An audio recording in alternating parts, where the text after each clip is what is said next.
Okay, so we're now recording, and welcome to our Rock Ed Camp. The reason we're recording this is that others are going to be able to do this afterwards, so they'll get the benefit from our conversation. If you're hanging out and you're not involved in our audio and stuff, we really are going to do a discussion. I'm not doing a presentation, so we really are going to talk to one another. If you've ever been near me in class, you already know that about the way I operate. So I welcome you to turn on your video and your audio and join us.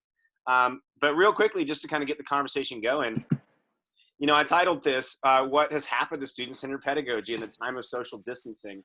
And if you think about all the gains we've made in the last 50 years about moving to student-centered teaching where kids talk to each other and kids sit in groups and kids do those sorts of things, it just disappeared. Like overnight in March, it went back to, you know, some distant past, right? And so, you know, as a quick poll of the room, I can see 4 of you here. You know, I'm wondering, and we'll do this with like a little show of hands, okay? So if you're down there and you're just a name, you can hit that raise hand button. Why can't I hear? Oh, good. How many of you have arranged your desks in a pattern other than straight rows where it's like desk space, right? Think about in elementary, many of the desks aren't even desks, they're pod setups, right? So that's student-centered. How many of you use small group work in your lessons, like where you put a few students together? Yeah. How about this classic one? Talk to your neighbor. Like talk to your neighbor, right? You know, how about when students go up and write on your boards or write on things that they hand to each other, right? You know, or how about games where you put students in teams and they're kind of working against each other or, you know, with and against each other. All of that is right.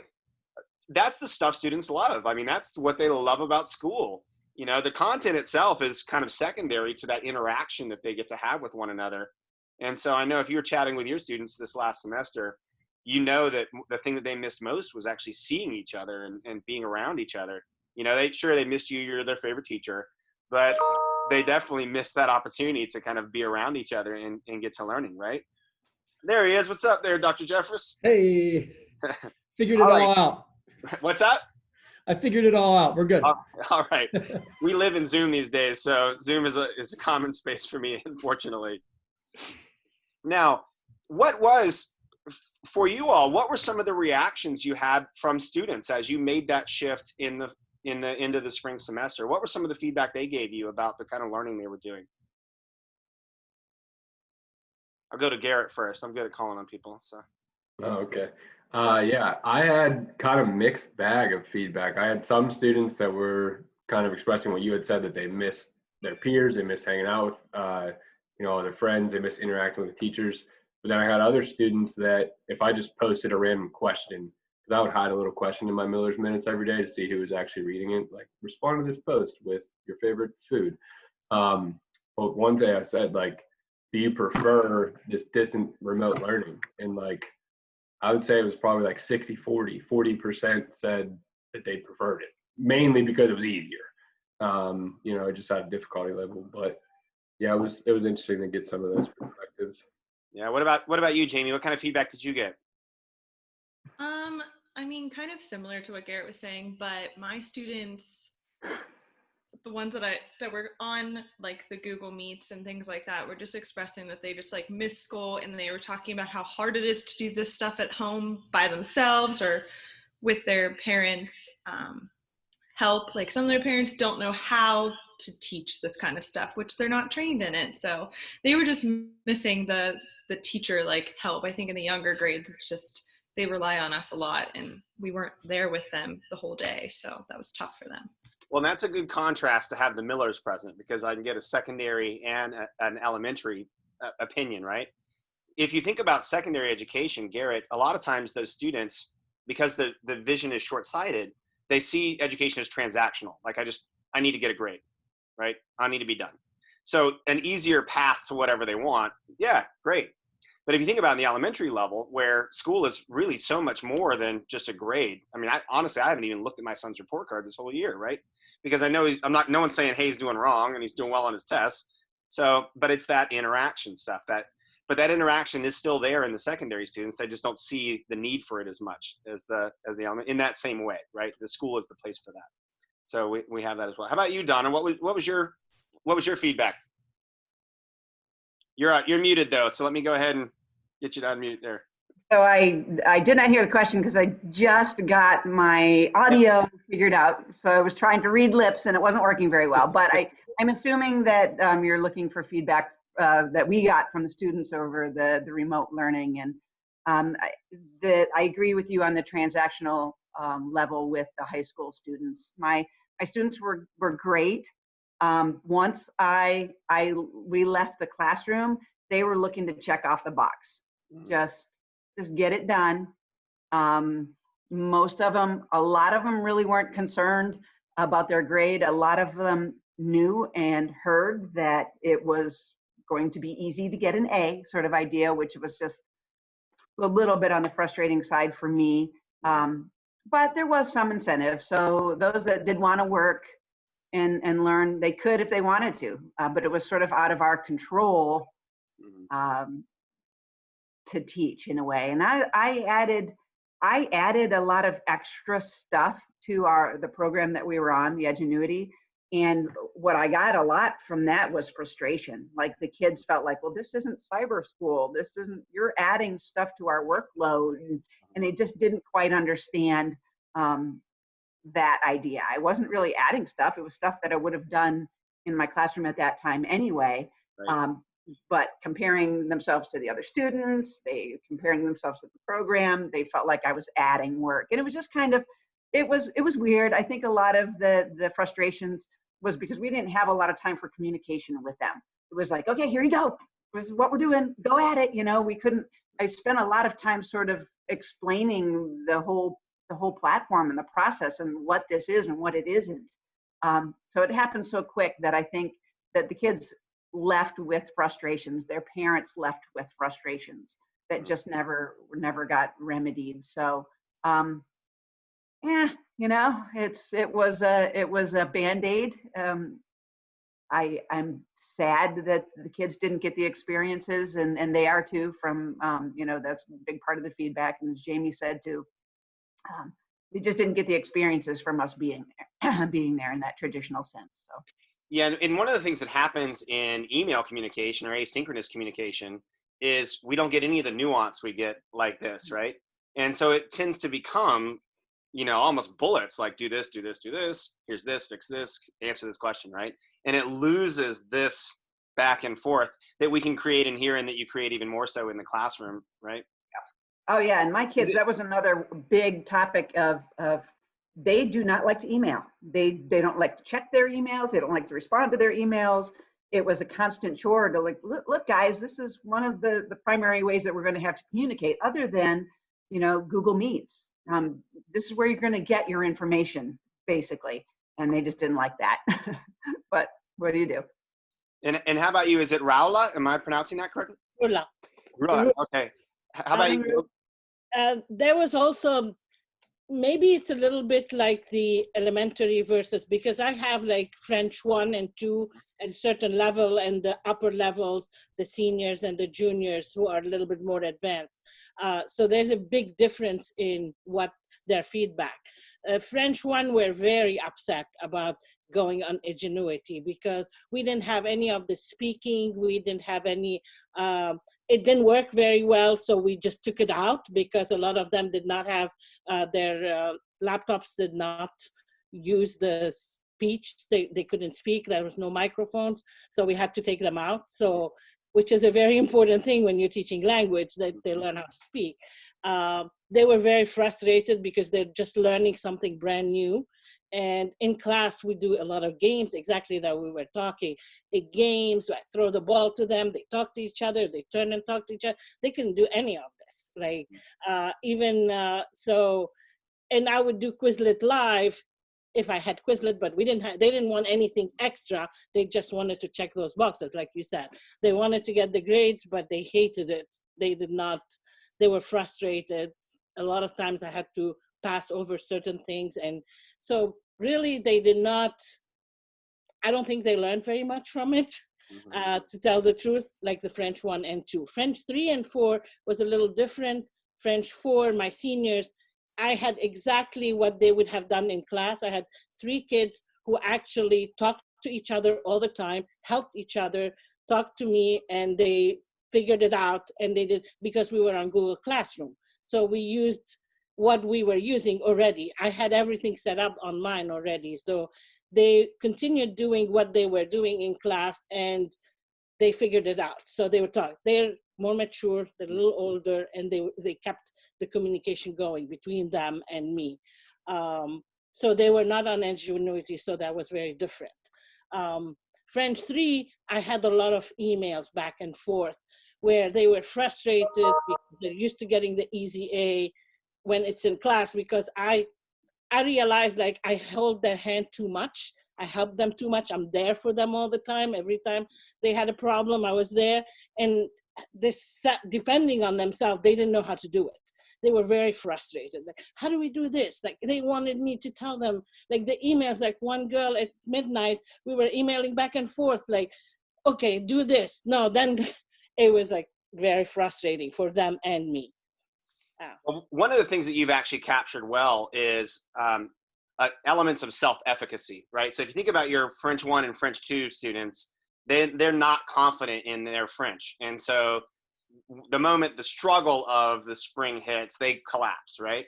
Yes. But in the 3 and 4, you have folks who are more confident in themselves, and therefore they're able to persevere a bit more. And really, when we think about student-centered pedagogy, that's the point of that too. We connect students together so that the one student who has more self-efficacy Yes. can bring the other along, and they Yes. persist as a group, and they can learn from each other, right? Yes. And really, that's what we want to capture. You know, when I think about how do we do student-centered pedagogy in this new world, right?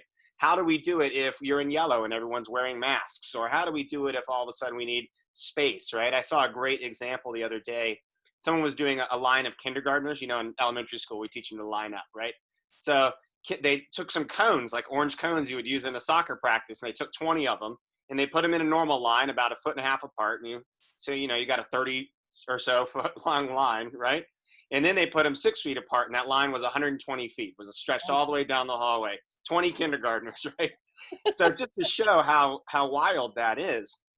But when I try to think about this and how do we create like the student-centered pedagogy in this strange new world we live in, for me, it's a bit helpful to think about why we do student-centered pedagogy. Like, why have we come to this? Where has it gone to? And just to be, scholarly for a minute, we really owe student-centered pedagogy to 2 people. John Dewey with experiential education, kind of thinking about students learn best by doing things and by solving problems with one another, right? So speaking to one another, working on what a primary document piece, Garrett, with one another, interpreting that kind of thing, right? And then we also have Lev Vygotsky, who talked about students learn best by seeing others do things, right? Like vicarious learning. You watch this person do it and model it.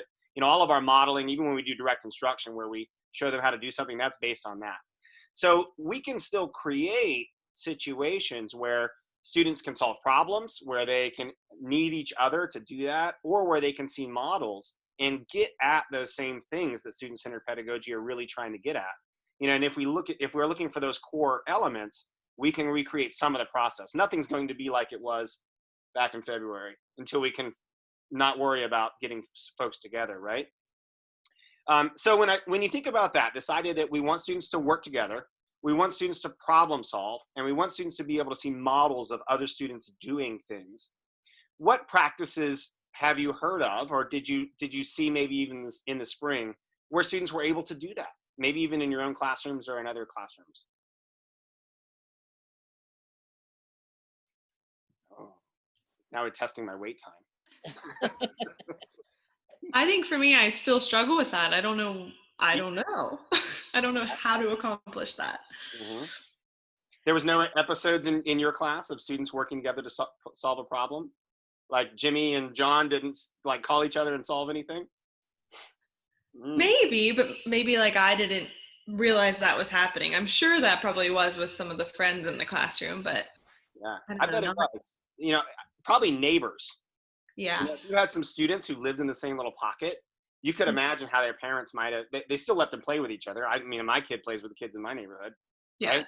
So you can imagine how they might have talked to one another about what's going on in your class or whatever, and maybe even work through something at their level, right? That's very true. Yeah, my French 4, this is what they did. They talked to each other. and anything they didn't understand, they figured it out on their own by looking at, whatever I gave them, what they did, and whatever they didn't get, one of them would actually advocate and come to me and ask me, and then they go back to except two of them who didn't do anything. They didn't. Yeah. That's what Absolutely nothing, zero.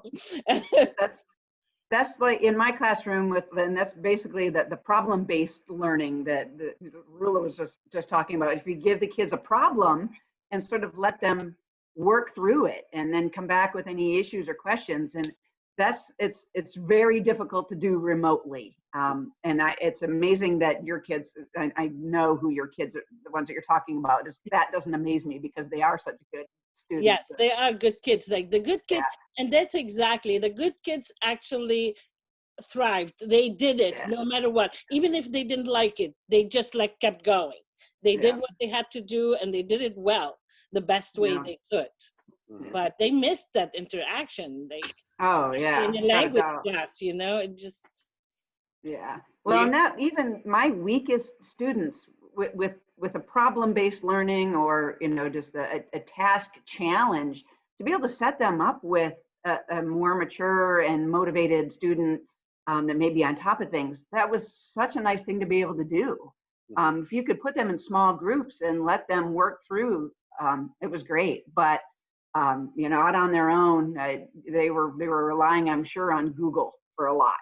Yes, exactly. They're answering questions, but they're Googling here, exactly. So that's why, I know exactly whenever they Google Translate, because it's another language is messed up. I should take what they give me and I put it in Google Translate and I get exactly what they would have. That's funny. That's hilarious. Yes. It's well, imagine, when we're in the classroom, we effortlessly group students. We just want, okay, you all this. I mean, in college, we teach a million ways to make groups. But in reality, when we're teaching class, we're like, you all here, you there, right? Yeah. And if you really like them, you say something to them like, find a buddy, right? Or something like that, which is totally off script when it comes to what we do in college, right?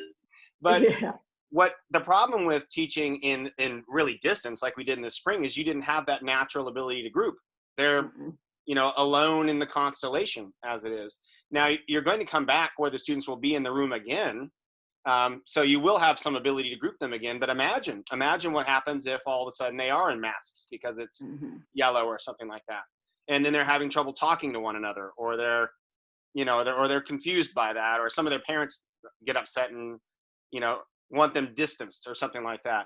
You may have to be much more intentional about saying, this person works with this person. Right? And then even in a remote setting, like we did in the spring, imagine if you had the opportunity to say, okay, these two should work together for 5 minutes, right? Call each other. These two should work together for 5 minutes, call each other. Just so they have another person to kind of bounce ideas back and forth from, and just like in regular class, when you're not looking, they'll talk about things that aren't class. Yes. Right? Yeah. But they do miraculously figure out how to talk about things that are class too. But some intentional group making begins to get us back to that student-centered place, regardless of the format that we're in. I think I saw I think it was Google Meets that they're developing the ability to do that. Sort of like the teacher can set up the private groups remotely within the platform and sort of monitor the groups, which is amazing. I want to be able to practice with that, but it's sort of hard to practice if you don't have, you can't do that in sort of the summer, I guess. So hopefully we'll get more of that as we get back into the classroom and get some professional development and what have you. But so we'll see. Yeah. It looked like a pretty neat system though. In Rhode Island, they really get the accolades for having the best reaction to this whole thing in the spring. In Rhode Island, what the public schools went to, and we'll talk a bit about the socioeconomics of this as well. But in Rhode Island, what they went to is an hour of synchronous instruction every morning starting at 9. So all the students would log into Google Meet. They'd get some synchronous instruction. Then they would spend from 10 until 12 working independently or working with one another on whatever the stuff was. Then they would take a half hour for lunch. And then from 12:30 to 1:30, they would do synchronous instruction again. And then they would do from 1:30 to 3:30 independent work. And that was the day. And so in elementary, it was always with the same teacher.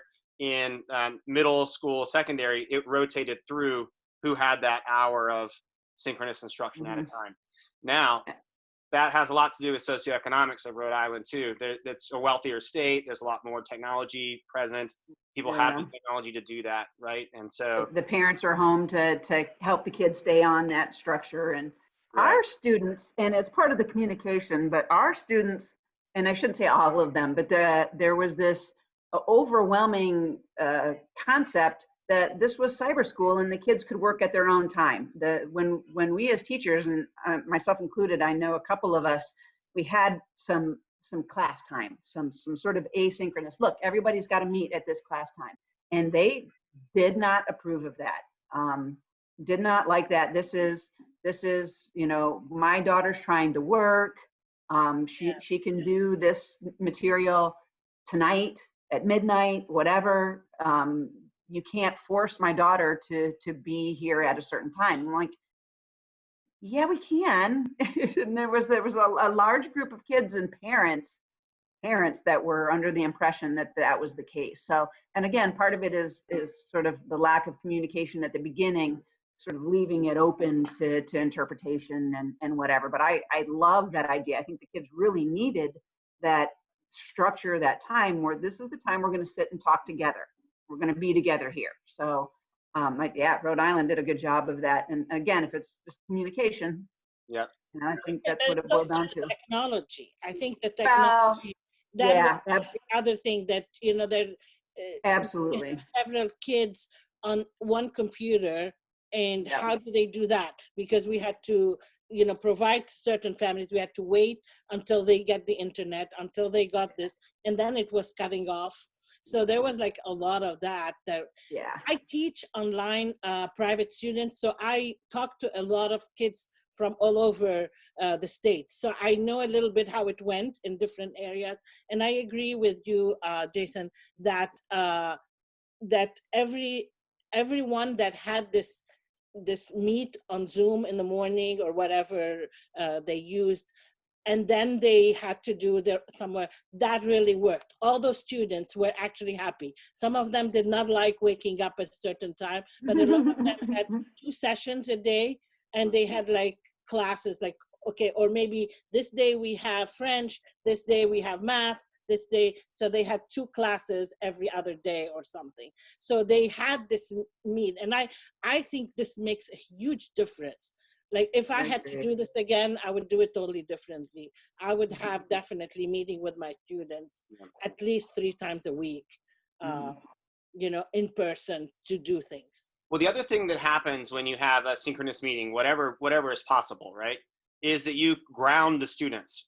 You've brought them all back, right? So that for that moment they're with you. And I can tell you, as a parent who had a kid who did Google Meets, that was the time when I could get work done because I didn't have to help my first grader get his stuff, right? So it was helpful for me when we had our Google Meets as well in our district. But some students aren't there, and that's again socioeconomic, right? So the burden falls upon the school district to address that student's needs, I think, in that regard. But yeah, that grounding piece of having them connect. One of the things that I think you all might want to think about as you come back in the fall, even coming back face to face, is the students themselves will be different. This is a moment that, you think about moments in our lives where exactly what was going on, September 11th, for me, like the Challenger incident, like those kinds of things. This is not just a moment where someone will know what they were doing. This is a whole block of time where they will remember exactly what they were doing, and will be different. Our whole world will be different because of it. We may have to actually step back a bit and be more explicit about creating some of these things that were the goals of student-centered learning that we just naturally did, the natural grouping or the natural way to behave in those cases. Kids may come back and you'll be surprised, even secondary kids, Garrett, may have lost the ability to take turns, right? They may be talking over each other all the time, and because they've been now in this chaotic space where they're just fully responsible with no you regulating the process as it goes. So it may be an interesting thing to see where the students are socially when they come back from this time as they're out there. I've been saying that all along, like how developmentally, no matter what, if it's elementary or secondary, like just what this is going to impact, whether it's just socializing, whether it's just getting back into the routine. I mean, we've stripped them. We were like in this industrial based bell to bell schedule. And then it's just like, hey, log in whenever you want, get as much done or as little done as you want. Like everything just got totally flipped upside down. And yeah, I think it's going to be, there's going to have to be some deliberate attention in all classes put on, hey, this is how this is going to work now. And like, we have to work through this together. I mean, all the messages that have been repeated so many times, but it's going to take some effort. It's not just going to fall back into place, I don't think. And you're going to have to be a bit open-ended because you don't know what's going to happen, right? You know, you're already seeing cases going up again. You may find yourself in class for 2 weeks and all of a sudden you're back to remote, right? So you have to sort of be ready for an eventuality like that. So yeah, I think the new normal is definitely going to be different, but it is going to be a lot of that routine teaching. And in elementary, you know, Jamie, you know that routine is a big part of teaching in elementary, right? You're socializing students as much as you're getting their basics in. And so huge. all of that stuff you teach them in class routine, imagine where they will be, right? So. It's scary. And what worries me is, like you were just saying, like we're watching the news and you're seeing rises in cases. And I worry that we won't even go back to normal like our plan is right now. And then we're trying to do this remote learning with students that we've never met. Like I don't have that relationship with them. They don't know my expectations. At least at the end of the school year, my students were used to me and they knew what I expected. And when I could see that when they're turning in work and submitting things, and they knew what they needed to do for me. But if they don't know me, that's a whole different, you can't think about it. So in this case, it's actually helpful to think about from our colleagues who teach cyber school.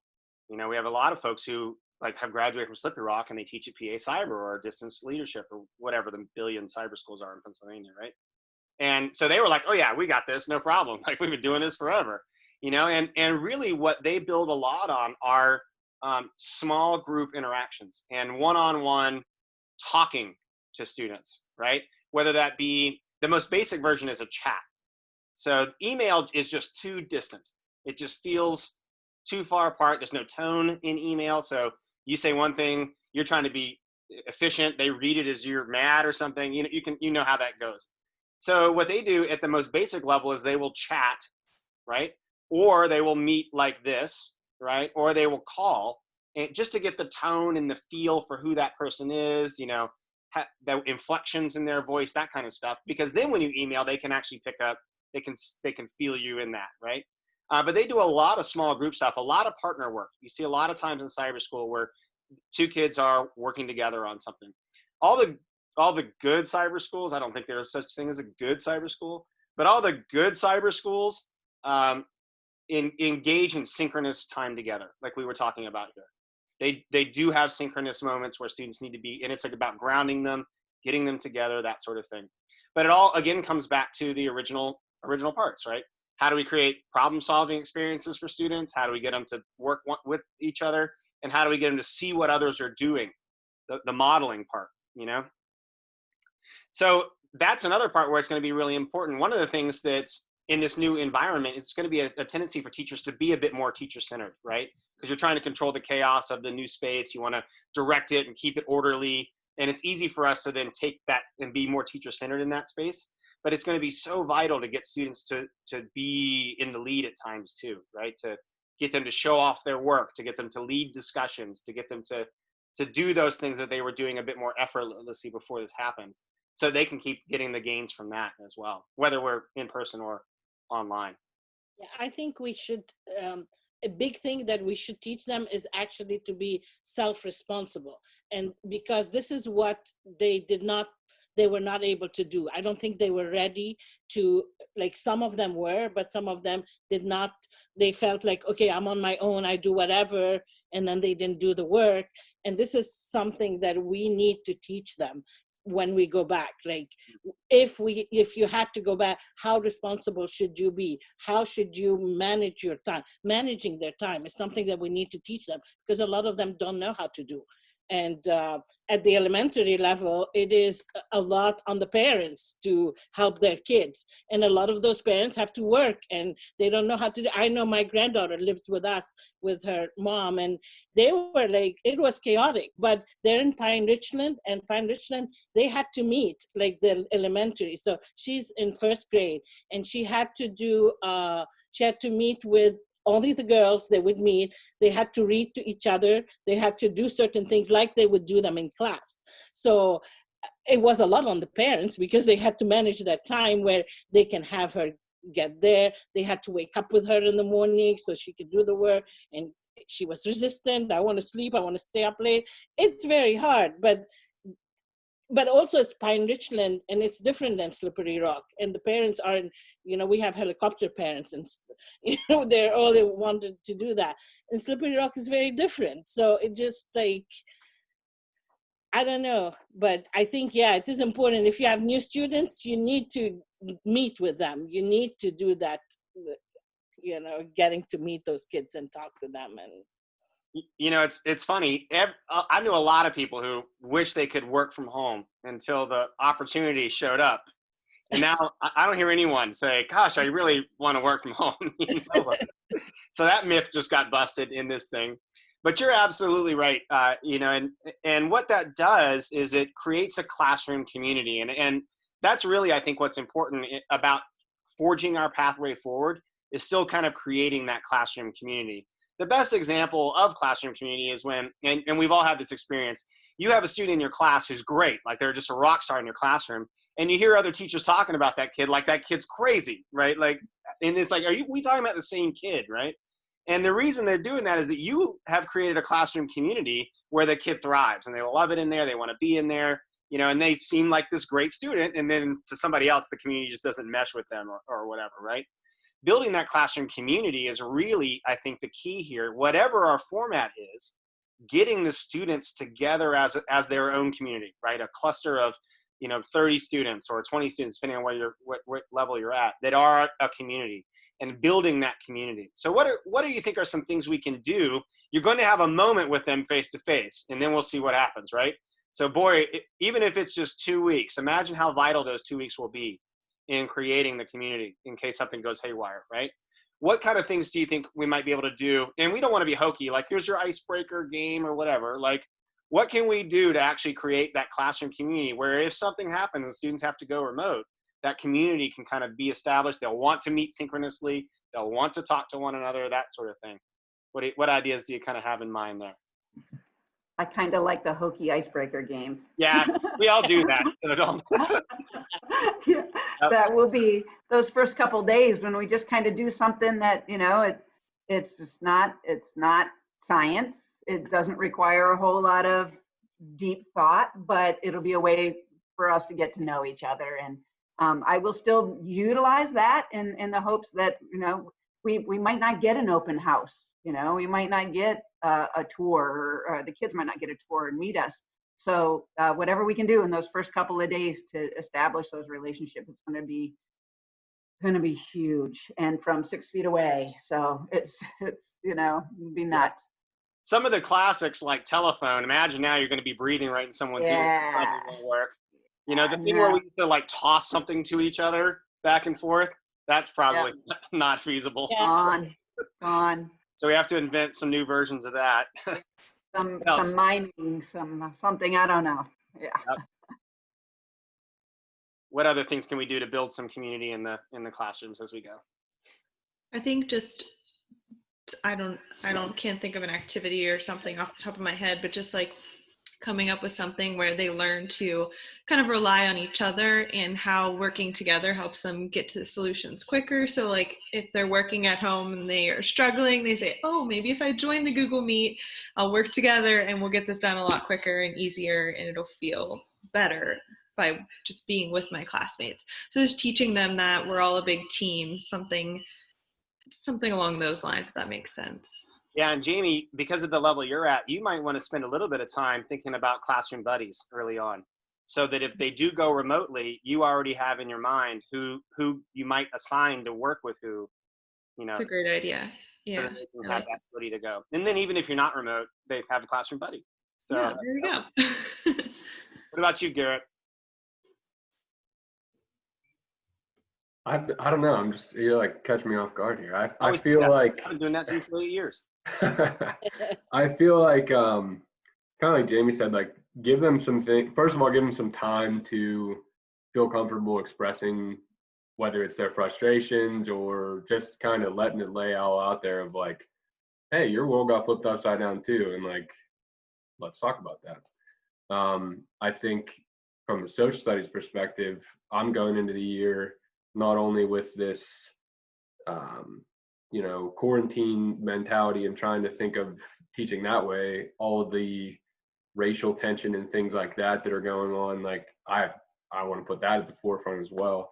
So I don't know, I guess my idea, if I had to think right now, like week one, what am I doing? Probably something group based that highlights some sort of like social skills, but also highlights that, hey, if you try doing this by yourself, or if you don't have those outside perspectives, you're going to fail, or it's going to be tougher. Just kind of like what Jamie said, like try to get them to come to the conclusion that this would be easier if I had multiple people working on this, or multiple perspectives would give me a better understanding. I don't know. You know, we're living in a time where social studies and science are now seeing their heyday, right? Since No Child Left Behind, we've really focused heavily on language arts and math, and now all of a sudden everything that's happening in our world is either science or social studies related, like in this hot moment. So you are in the heyday as far as you're being able to teach the moment as it comes along. How about in French? Do you want to say something, Jamie? I was just gonna say, thank you. You noticed that. Just real quick. So from the conversation, I was just thinking maybe, at the elementary level, I like your idea of the buddies, but also maybe having parents share ways of communicating that we can share with the whole class.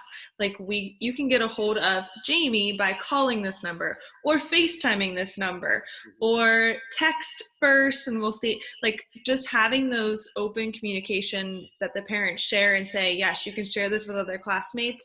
So in the event that we're not in the classroom and they want to work together, they can easily reach out to them. Just a thought. Yeah, imagine, in college how we have office hours. Imagine like, an hour a day where you were available at whatever your contact points were too. One thing you might do is you might poll the parents about what type of communication they prefer, so that you can get an idea. Because you might, when you're making classroom buddies, you might get people who have similar communication preferences too, so that it's not a stretch for them to communicate with one another. So. Yes, I think that's all good stuff. All right. For me, I think I'm going to start the school year by discussing with the kids what were their struggles. I actually have a whole discussion. Like, how was it? What did you do? What was easy? What was difficult? And how can, together, let's figure out what would have made it easier. How can we go from here? And if we had to go back, what would make it easier on you? And I think coming from them and letting them help us decide, we can make it better. What are the things you missed, and how can we input it in our, using now Quizlet has made something with the individual. Before we could play Quizlet Live only as a group. Now they can be there, and they can still be even in the Zoom classroom playing Quizlet Live, for example, or any of those Kahoot or games that we can still do online if we had. So would that be helpful to you? Would you like, so just asking them what they think and what was, what was good and what was bad, and how can we change that? I think you're onto something that's a really great idea there. You're really talking about empowering your students. And This last spring was very disempowering, right? Yes. We were all just subject to whatever was happening, whenever it was happening, yes. In totally unprecedented kind of space. So this idea of finding ways to empower your students to voice their opinions, think about what they liked, what they didn't like. We're teachers, so we have to get them to do things they don't like too, right? In addition to the things they like. Yes. Giving them that power and listening to them and hearing them and modifying with them what a statement that makes for that community that you're building, Yeah. that it's one that values their opinions and their thoughts as they go along. Yes. I think it's really going to be a lot about that. I think, even in that first couple of weeks when they're together, building that classroom community so that they know how to talk to one another in this new space and know and feel confident enough to do so. I think will really work it out. Mhm. Well, that brings me to the end of everything I sort of had in mind as we went along here. Are there any parting thoughts or any things you can think of that we didn't touch on that we need to catch? All right. Well, hey, thanks for coming. Your colleagues will probably watch you in this conversation since I've recorded it, so they can get it. So we'll wave at them. Hello, everyone who wasn't able to make it here normally.